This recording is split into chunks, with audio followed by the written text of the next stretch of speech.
little bit about Suzlon Energy that's in focus. In fact, Varsha, it's quite the interesting update that you're looking at when it comes to their growth roadmap as well. Yes, absolutely. And you know, they have actually unveiled Suzlon 2.0, the growth roadmap when it comes to this counter, wherein they're going to target 10 gigawatt of annual renewable energy sales by, FY31. They aim to scale AUM to 70 gigawatt by FY31.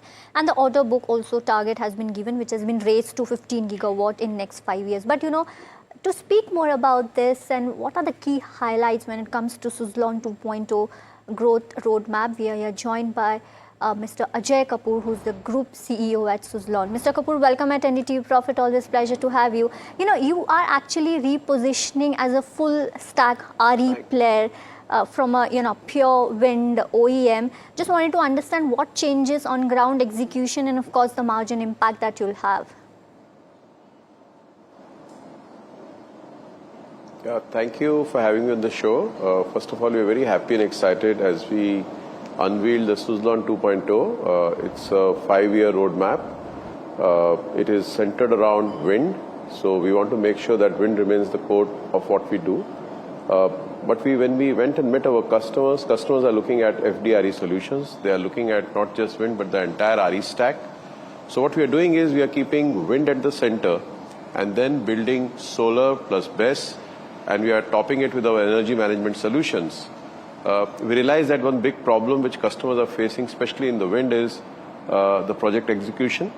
So this year, as we finished our year, we had about 28% of our portfolio coming from EPC. We have targeted to take up to 50% in the next 2 years. However, the big engine for our transition is the DevCo model. The big issue is getting the permits, getting the land, and getting the right-of-way.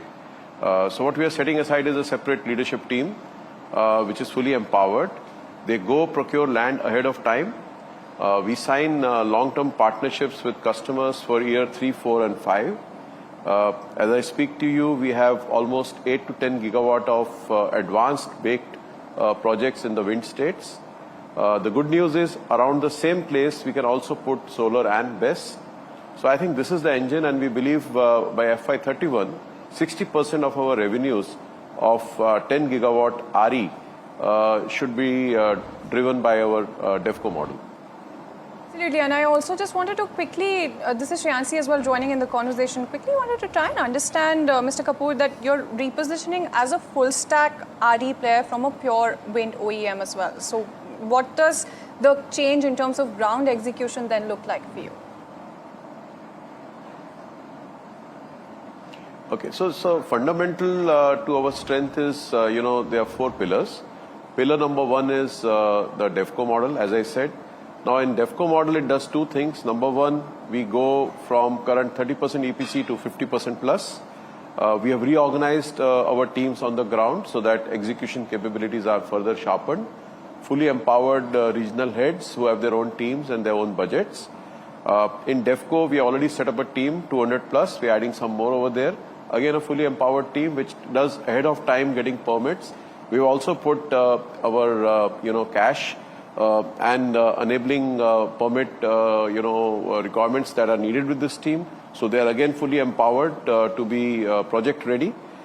This, I believe, is going to pull in 2 things. Number 1, customers. It's a stickiness of the customer who would want to have wind ready and RE ready FDRE sites.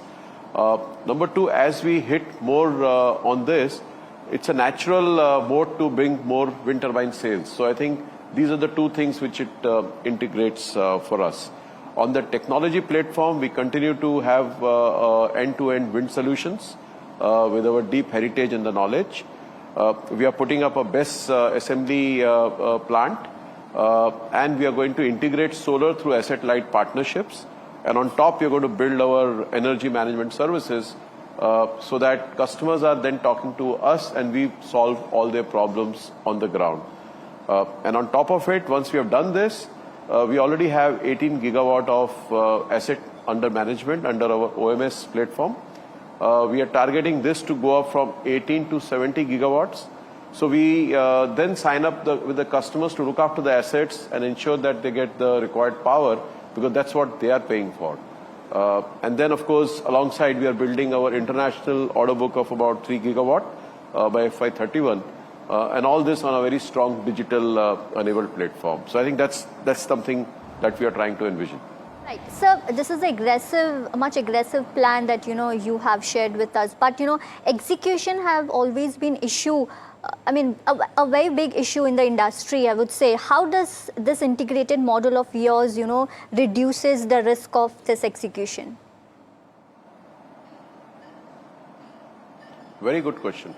So first things first, we're very happy. Last year, we did about 2.5 gigawatt in sales. That's almost 54% jump in our revenue. On top of an equal, number we did a year before. We also saw bottom line, doing equally well. Having said that, last quarter we also found our COD, the commissioning ramp up also happened well. We are seeing the same trend on ground as I speak to you. So I think that part of it is taken care of. The genesis of the issue is, we have a lot of turbines which are ready, but which are yet to be commissioned. Many times we find that we don't have projects which are 100% in our scope. So the power evacuation is in the customer scope. And until and unless they are able to get those approvals, we are not able to plug in the turbines which are ready to be commissioned. So that's one part of a problem statement. The second part is we sign a contract and the land acquisition and the permits take time. With the new strategy of Suzlon 2.0, we are going after the land and the permits ahead of time. And as I spoke, about 8 to 10 gigawatt of portfolio on which we are actively working, where we have the wind data, where we have a visibility of land, and where we have applied for permits, is something we go and then talk to the customer. Once we are able to put this whole process into almost like a factory, approach of manufacturing, we believe our customers should save 12 months on execution, and those delays is also going to save on cost and increase the project ROI. So I think that's the way we are looking at on-ground execution. Right. I think that's also an ambition we have taken. 60% sales should come from the DEFCO, so that these problems are sorted out. No, absolutely. Point taken there in terms of the execution as well. But with such aggressive growth plans, will you be needing significant capital, or is the model largely asset-light? It's an asset-light model. Wind turbine business, we continue to run with a stronger digital enablement and our end-to-end R&D and the IPs that we have built over the years.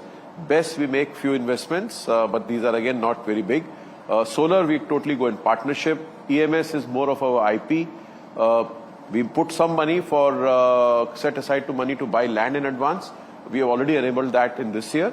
And about 600 to 700 crores per annum we will continue to spend in putting up new manufacturing sites to put our end-to-end enablement. So it's an asset light, largely funded by our own cash flows. And as I speak to you, we are sitting on a healthy internal cash generation. I'm very happy with the way the company has performed this year, and the way we are targeting in time to come. I think we should be largely self-sufficient. Right. And sir, you are actually guiding for 15 gigawatts of order book, and how much of this is already visible or yet to be blocked in number one, and number two, what is the mix between domestic and export when it comes to this 15 gigawatts of order book? So very good question. Today as I speak to you, my order book is around 5,700 odd gigawatts, which is purely wind. It doesn't have anything in exports. Going forward, we are targeting 15 gigawatt of FDRE, which would include wind as the core, plus solar and plus BESS. On top of it, we are looking at 3 gigawatt of export order intake. So I think that's in short the breakup. If you're asking me whether I have a visibility of 15 gigawatt today, I have in the DEFCO about 8 gigawatt of better baked sites. Of those, 2 to 3 gigawatt of more mature sites. And I think it's the way, as I start moving around in this strategy that we have unveiled, we will keep developing this, and this will become the engine for us to go and acquire more customers and also build our order pipeline. Absolutely. Thank you so much, Mr. Kapoor, for taking time out and joining us this afternoon. So there you go. That's the entire update coming in as far as Suzlon Energy is concerned. Also the growth roadmap there as well. That's also